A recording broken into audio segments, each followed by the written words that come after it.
இந்த புடவை கடை வாசலில் ஒரு பொம்மை இருக்குல்ல, வணக்கம் வணக்கம் வணக்கம், அந்த மாதிரி ஏதாச்சும் ஒரு பொம்மை கடை வாசலில் போய், ஒரு புடவை கடை வாசலில் போய் பொம்மையாக நின்றுவா.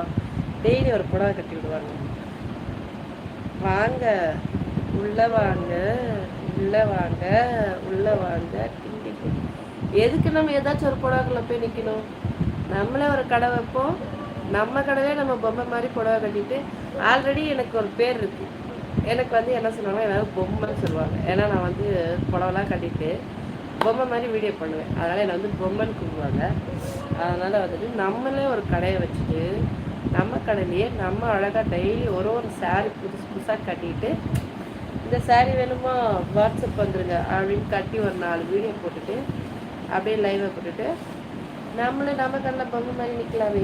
எதுக்கு நம்ம போய் அடுத்தவங்க கண்ணில்